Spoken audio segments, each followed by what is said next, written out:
retired Navy Vice Admiral Robert Harward, who led invasions in Afghanistan and Iraq. Sir, welcome to you, and thank you for being here. We obviously mourn the passing of these 6 servicemen. Can you tell us a little bit about this incident? Well, here's what I will tell you. Our military every day is at hazard. It's a tough profession. It's a lot of operational risk in training and preparation and operations. And apparently this incident, from what I understand, is an accident. There was a mechanical problem or some sort, but it wasn't hostile fire. But it's indicative of the obligation all our servicemen and members take on. They deal in a hostile environment, not just in war, but in daily training and operations. And so I attribute it to this, and my hearts and prayers are with all of them.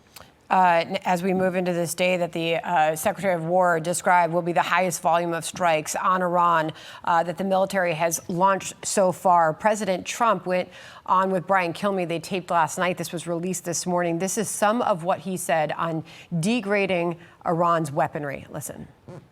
We've knocked out most of their missiles. We've knocked out many of their drones. We knocked out a lot of the manufacturing areas where they manufacture the missiles and now the drones. We're hitting them harder than anybody's been hit since World War II. How would you, Admiral, describe the current state of this war? We're going to go after them with everything we have because it's a watershed event, not just because we know they can't have nuclear weapons, not just because they've been threatening and striking us and the GCC, but third, and I think one of these things, this war with radical Islam. When the regime came to power in 1979, they've been exporting that for 45 years now. If you take out the regime, you bring to an end that support. So the ramifications of this are unprecedented, and that goes back to what the president and the Secretary of War, we're going to go after these guys with everything we have for as long as it takes.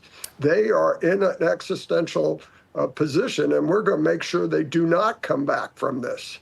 And as far as the president's goals, there is obviously a political football being thrown around in Washington on whether or not the president can ultimately reach his goals with Iran if we don't put boots on the ground. This is the Democrat Senator Blumenthal this morning on that. Listen.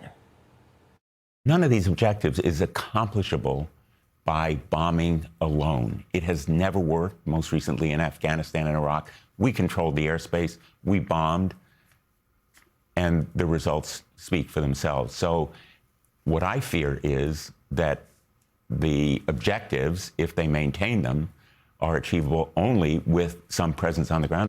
To the senator, you say what, Admiral? Well, I see some in the Democratic Party are starting to understand this. This isn't politics anymore. This is national security. I saw an article by David Boies, a longtime powerful lawyer in support of the Democrats, who's come out and acknowledged in his op-ed, this isn't about politics anymore. This is national security. So at the end of the day, I think that's going to carry the weight, and everyone's going to be supportive of this effort because of what it means for long-term national security, not just to us as a country, but to our allies and all in the Western world. It's that significant. Meanwhile, this was General Kane earlier on the military making history in Iran with new warfare tools. Listen to this. I'll get your reaction. They fired the first precision strike missiles ever used in combat, reaching deep into enemy territory. They've used Army ATACMS to sink multiple ships, including a submarine.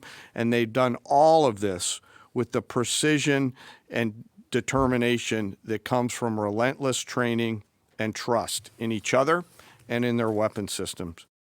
I'll end with your thoughts on that, Admiral. Without a doubt, we have the American support for our military. And because of that, we've been able to develop the best tools in the inventory that any nation has. And this is a lesson to others who will challenge us. We're going to use these tools not only to minimize the impact on civilians, but to our people and to wage war and meet our objectives in the most precise manner anything. So it's a real testament to our whole country and their support of our efforts. Vice Admiral Harward, good to have you on today, sir. Thank you very much for your time.